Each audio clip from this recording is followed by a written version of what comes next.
নাই, বাথরুমের কোনো ব্যাগও হবে না।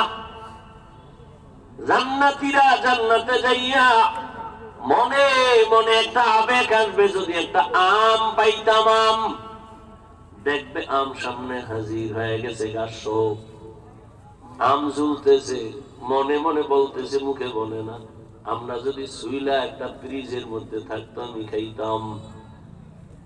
বলা মনে মনে কল্পনার সাথে দেখবে স্বর্ণের ফ্রিজের ভেতরে আমটা সিলকা বাদ দিয়ে সামনে হাজির হয়ে গেছে। এবার বান্দা খাবে, এক চিমটি মুখে দিবে, এক রকমের স্বাদ, আবার দিবে আর এক রকমের স্বাদ। এই রকম একটা ফলের মধ্যে 70 রকমের স্বাদ আল্লাহ দিবেন। এক ফলে কয় রকম? এটা সম্ভব? এটা সম্ভব?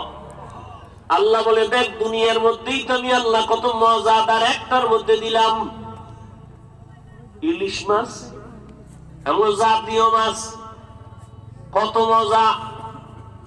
এক মাছের মজা কি এক ধরনের? না, ডিমওয়ালা মাছের মজা আলাদা, আবার যে ইলিশের ডিম হয় না তার স্বাদ আলাদা। ইলিশ খাইছেন না? হুদা হুনে আমি তার খাওয়াই পারব না। আবার দেখবেন ইলিশের মাথার মজা আলাদা, লেজের মজা আলাদা।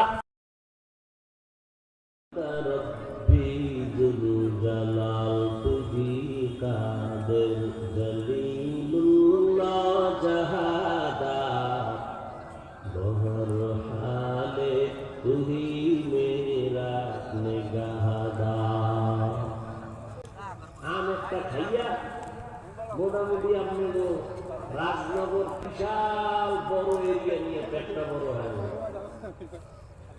এক আমের পেট বিশাল, থানার থেকেও বড় এক পেট। একটা ঢেকুর দেওয়া মাত্র পেটটা আগের মতোই হয়ে যাবে। নাই জান্নাতের মধ্যে শুধু সুঘ্রাণ, কোনো গন্ধ নাই, দুর্গন্ধ নাই। ওখানে কোনদিন যুবতী যুবক, কোনদিন যুবকেরা যুবতীরা বুড়া হবে না, কোনদিন কারো কোন যুবকের দাড়ি মোছ হবে না। এমন সুন্দর জান্নাত আল্লাহ জান্নাতি করে জান্নাতে দিয়া, এরপরে আল্লাহ জিজ্ঞাসা করবেন, এই জান্নাতীরা জান্নাত পাইয়ে খুশি? বলে খুশি। মনের আশা করছেন? বলে খুশি। আর কোনো আশা নেই, না।